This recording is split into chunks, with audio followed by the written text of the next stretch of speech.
Anjo Eliana is in the house. Wearing blue. Yep. A Team Ateneo t-shirt. Waiting for the second match of the afternoon. So, you know, it's also nice to see personalities coming over to watch volleyball games. Sanay tayo dyan pag mga basketball games, but ngayon, see them here. We were talking about encircling some very exciting dates in the second round of eliminations. And for the first time, we will have a volleyball game staged at the Mall of Asia Arena in Pasay City this coming February 9. Yeah, naman. First. Well, with the tremendous success of our first Ateneo and LaSalle. Both live volleyball and games. on TV. Yeah. Imagine there were so many fans outside that couldn't get in dahil punong-puno na. Ang dami talaga. Ayla Pablo getting that open hit. So going back to that bida. Pagdating ko pa na, grabe yung line. But a lot of people was also sent in yung during the game na, no? But yun na nga. I'm pretty sure second round, mas madami pa. Thank you so much to all the volleyball fans for your continued support of the UAAP. You're just making us so happy. Yung mga volleyball fans rin like us. Yeah. Hoong just saving that ball. Another substitution for Coach Francis Vicente Guillermo in the ball game. Oh, and Ong gets the check. You know, this is one game, Mosey, wherein Coach Francis really maximized his players. We did not see this in the first round. So Coach Francis taking this opportunity to get his girls to sweat. Well, again, this is the second round. You'll never know when you might need someone off the bench. O kaya 2 or 3 players.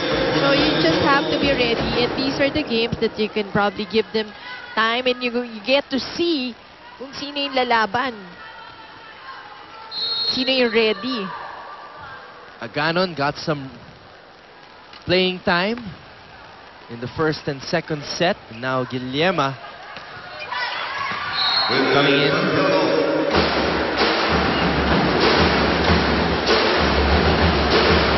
(18-14), NU zeroing in now on finishing this contest. Sheshe Dadang sent in the second set. Has really contributed for NU this afternoon. That's a service ace for her.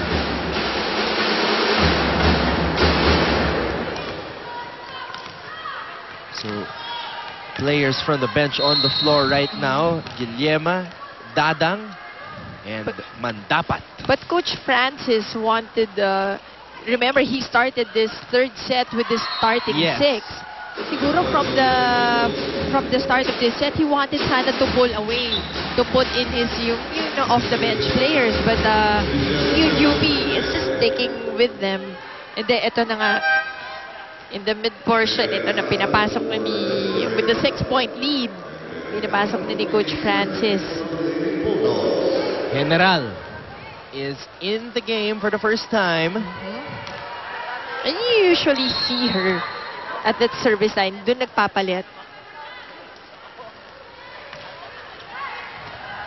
So 12 of the 14 players on the NU roster have been fielded in this afternoon, Mosey. On the other hand, UP only playing with 10 players this afternoon. Hirap rin talaga for UP, and especially once again, yung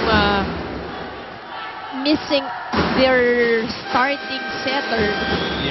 And it's not hard. It's also hard na papalitan yung spiker, naging setter in this game, with which is what Magtalas is doing. Hindi kang kumambol, 21 po. I-practicein mo na yun. Tatakbuhin mo si Dindin dito, running. Tapos ikaw umikot ng 3. Open ka ha. Intindihan. Diyan sa last row.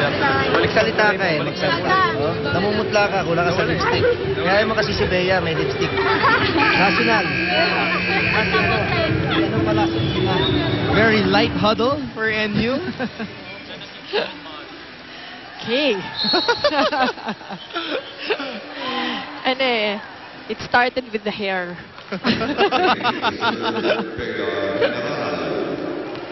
Did he really say he was copying Pat Riley? No, I was just... Oh! All this time, I thought that's the reason why naka-brush up siya. Well, sinabi ko, sabi naman niya, oo, so okay. Free ball now given to the Lady Bulldogs. Oh, eksakto dun sa timeout, ano? He said that to give the running to Dindin Santiago. And you know, Coach Francis said that because it is a new setter inside. So gusto niya bigyan ng lakas ng loob. He wanted that risk. Yeah. Kasi pag nag-connect naman yan, such a boost of confidence naman given to the new setter. Vera May Guillema. Number 18. Backup setter for Ivy Perez. Tew goes to the back row. Guillema sets it up for Dindin. Double violation. Hold on, Guillema.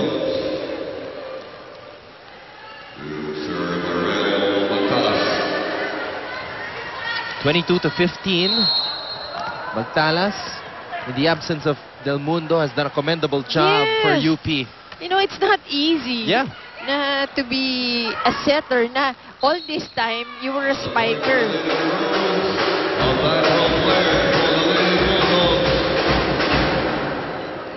Another unforced error there for NU.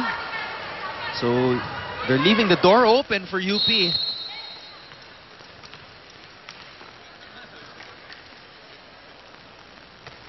Oh, but it's those types of errors that really put you a step back. Serve Laila Pablo. Now NU 2 points away from winning their 5th game here in UAAP season 75. Oh, and poor first ball. Guys are not able to handle that one.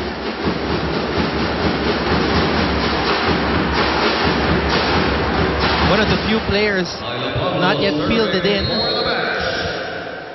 by Coach Francis Vicente.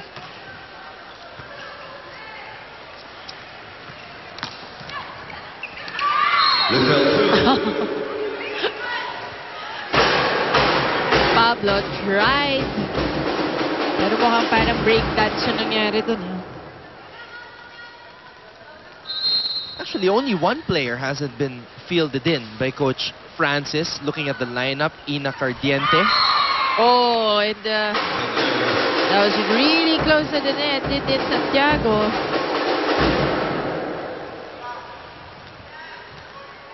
But NU has arrived at match point.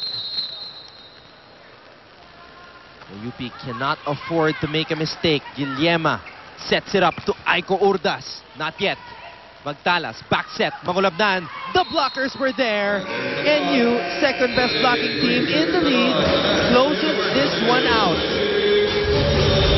But again, commend UP. They really fought hard. Yeah. For every point, they tried a lot of adjustments, and but still NU just so tall, especially was so effective at the net. So nahirapan talaga yung UP doon. So National University picks up win number 5 to take solo 5th place in the team standings, as they will now focus their attention on their next game against Ateneo, who will be playing in our second game this afternoon. We'll be back to put the finishing touches.